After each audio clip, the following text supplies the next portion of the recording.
Yes, I'm the executive producer and the head writer. Actually wrote the words for saying to each other right now. Yes, I wrote this whole conversation that we're having right Hayden Panettiere has officially named the woman that she accused of trafficking her on a yacht. Very small room, and she physically put me in the bed next to this undressed man who was very famous and had his hands like this. Hollywood has always had stories that make people uncomfortable. But every once in a while, an old story comes back into the spotlight, and suddenly people start connecting dots that were never officially connected in the first place. And that is exactly what has happened with Amanda Bynes, Hayden Panettiere, and the disturbing allegations surrounding their experiences in the entertainment industry. Now, before we get into this, there is something very important to understand. Some of the claims circulating online are allegations, speculation, or interpretations of interviews and documentaries.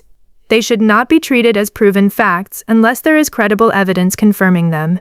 With that said, there are some very serious stories here that deserve to be discussed carefully. Amanda Bynes became a huge child star after appearing on Nickelodeon, and eventually became one of the most recognizable young actresses of her generation. But as she got older, her personal life became increasingly difficult and extremely public. During her troubled period in 2013, Amanda made several shocking allegations on social media involving people from her past.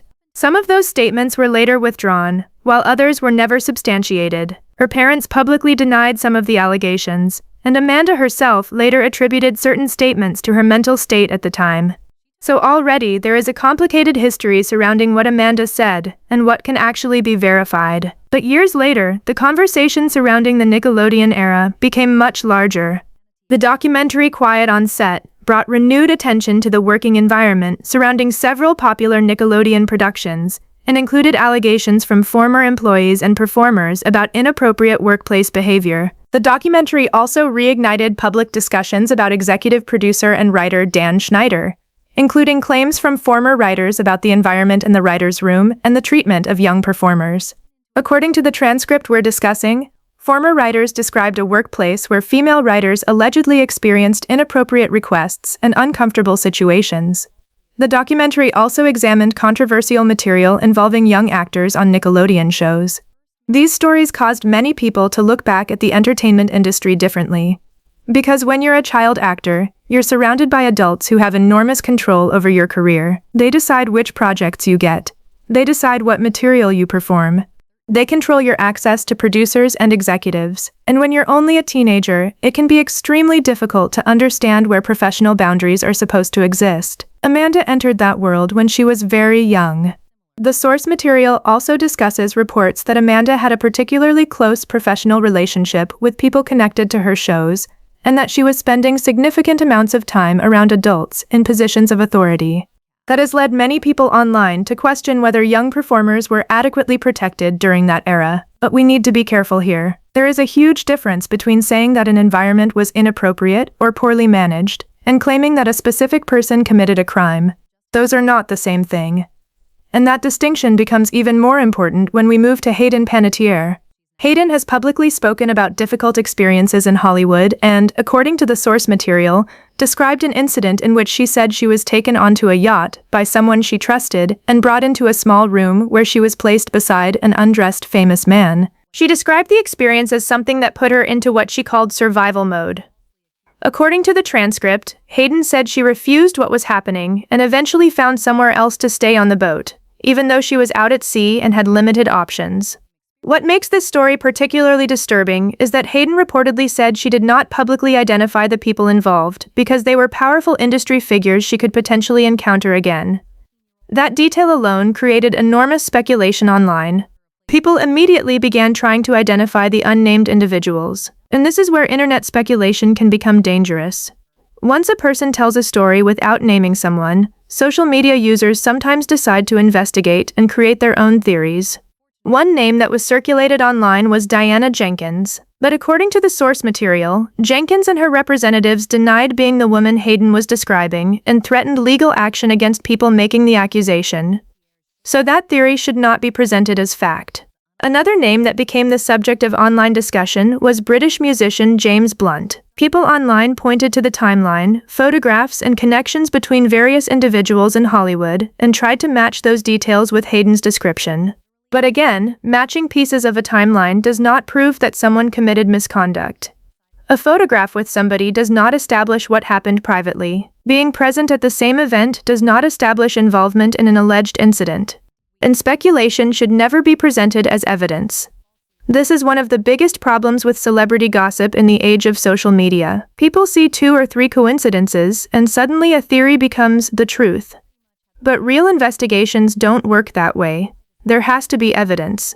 There have to be reliable sources. And most importantly, there has to be a clear distinction between what somebody actually said and what the internet believes they meant. Hayden's own account, however, is something that deserves to be taken seriously because she was describing her personal experience, and her story also raises a larger question about the entertainment industry. How many young performers were surrounded by adults who had more power than they did? How many were afraid to speak because they were worried about losing their careers? And how many simply didn't know that certain behavior was inappropriate because they were children when they entered the business? Those questions go far beyond one celebrity or one production. The source material also suggests that Amanda and Hayden became connected in people's minds because both had stories involving difficult experiences within the entertainment world. But there is an important distinction. Hayden publicly discussed her alleged experience herself. Amanda's situation is much more complicated because some of her past allegations were later withdrawn or disputed, so we cannot simply combine their stories and assume they experienced the exact same thing. That would be unfair to both women. What we can say is that their stories have encouraged people to look more closely at the systems surrounding young entertainers, and that may actually be the most important part of this entire conversation, because Hollywood has changed dramatically over the years. Today, people are much more willing to question producers, executives, managers, and other powerful adults. Young performers have more access to social media. They can speak directly to audiences, and documentaries can bring stories to millions of people without traditional media controlling the entire narrative. But that also creates a new problem. Social media can amplify genuine stories. It can also amplify misinformation. A real allegation can get buried under hundreds of fake claims, and an innocent person can become the target of an accusation simply because somebody online decided that the clues looked suspicious. That's why these stories need to be discussed responsibly. If someone makes an allegation, we can talk about what they said. If a documentary presents evidence, we can discuss that evidence. If a person denies an accusation, that denial should also be acknowledged. But we shouldn't turn speculation into certainty. As for Amanda Bynes, her story is a reminder that child stars can experience enormous pressure long before they're emotionally prepared for it. The public often sees the fame. We see the television appearances. We see the red carpets. We see the money and the popularity, but we don't necessarily see what happens behind the scenes. And when those young stars eventually struggle, people sometimes forget that they were children when they entered that environment. That doesn't mean every claim they make should automatically be accepted without question. It means their experiences deserve to be examined with compassion and evidence. And Hayden's story raises similar concerns about what happens when a young performer believes that the people around her have more power than she does. According to her account, she felt trapped in a situation where she had to protect herself and get away. That is a serious story, regardless of which unnamed individuals the internet later tried to associate with it. So instead of focusing only on who was the mystery person, maybe the bigger question should be, why did a young actress feel that she had to deal with a situation like that in the first place? Why did she feel unable to safely identify the people involved? And what systems existed to protect young performers? Those are questions worth asking. Because celebrity scandals eventually disappear from the headlines, but the lessons from them can remain. The entertainment industry has an enormous amount of power over young performers, and whenever adults have that kind of control over teenagers, strong boundaries and proper protection should be non-negotiable. So where does that leave us? We have Amanda Bynes, whose childhood fame and later struggles have been heavily documented. We have the renewed conversation created by Quiet on Set. We have Hayden Panettiere's public account of an alleged incident from her younger years. And we have an internet full of theories attempting to identify people who Hayden did not publicly name. But theories are not proof. Rumors are not evidence, and a viral post does not suddenly turn an allegation into a confirmed fact. The safest and most responsible thing we can do is separate what these women actually said from what the internet has added afterward. Because at the end of the day, these aren't just celebrity names being thrown around for entertainment.